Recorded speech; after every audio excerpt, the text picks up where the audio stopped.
All right, guys. My name is Rafael Turan. I'm going to be doing my Pecha Kusha on the appeal court system, um, and we'll discuss about what it is and what it does shortly. All right. So the appellate courts, commonly called the Court of Appeals, Court of Second Instance, or Second Instance Court, is any court of law that is empowered to hear an appeal of a trial court or other lower tribunal. In much of the world, court systems are divided into three different levels.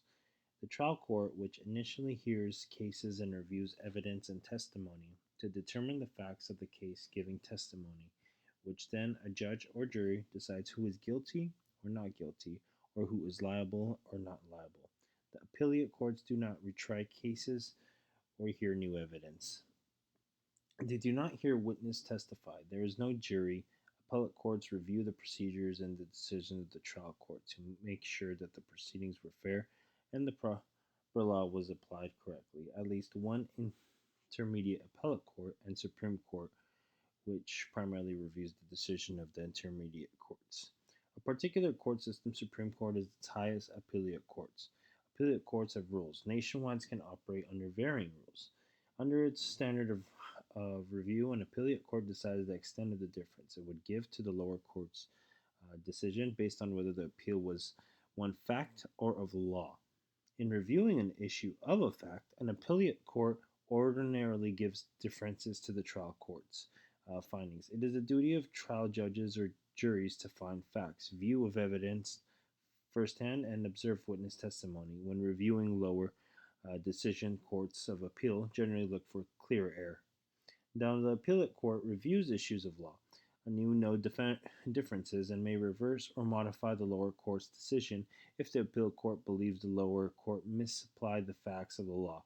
An appellate court may also review the lower judge's discretionary decisions, such as whether the judge properly granted a new trial or disallowed evidence. The lower court's decision is the only change in case of an abuse of discretion. This standard tends to be even more differential than the clear air standard. Before hearing any case, the court may have jurisdiction to consider the appeal. The authority of appeal courts to review the decision of lower courts varies widely. In some areas, the appellate court has limited power for reviews. Generally, an appellate court's judgment provides the final directive of appeals courts to the matter appealed, setting out what specifically the court's discrimination of the actions appealed from should be affirmed, reversed, remanded, or even sometimes modified. Depending on the type of case and the decisions below, appellate's review primarily consists of an entirely new hearing, a non-trial de novo, a hearing where the appellate court gives deference to factual findings of the lower courts or reviews a particular legal rulings made by the lower courts, an appeal on the record. Uh, Appeal courts vary also country to country by the U.S. 94 district courts are organized into 12 circuits or regions. Um, so each circuit has its own court of appeals that review cases decided in U.S. districts within these circuits. The U.S. Court of Appeals for the Federal Circuit brings the number of federal appellate courts at 13. This court takes case from the across nation, but on particular types of cases, both state and federal appellate courts are usually restricted to examining whether lower courts made the correct legal determinations. Now, hearing direct evidence and determining what the fact of the case were. Furthermore, like U.S. appellate courts are usually restricted to hearing appeal based on matters of what was originally brought up before the trial court. Hence, such appellate courts will not consider appealing arguments if it is based on a theory.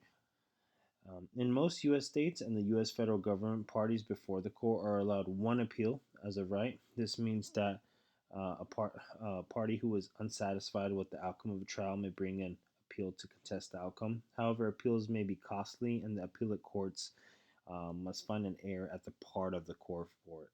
Below that justifies upsetting the verdict. However, before lawyers come to court to argue their appeal, each side submits to court a written argument called a brief. Briefs can actually be lengthy documents which lawyers lay out the case for judges prior to oral arguments in the court, and therefore only a small proportion of trial court decisions results in appeals. Some appellate courts, particularly Supreme Courts, have the power of discretionary review, meaning that they can decide whether they will hear an appeal brought in particular case or not, because they are basically the boss. And well, that's it. That's my Pecha Kusha on appellate courts, and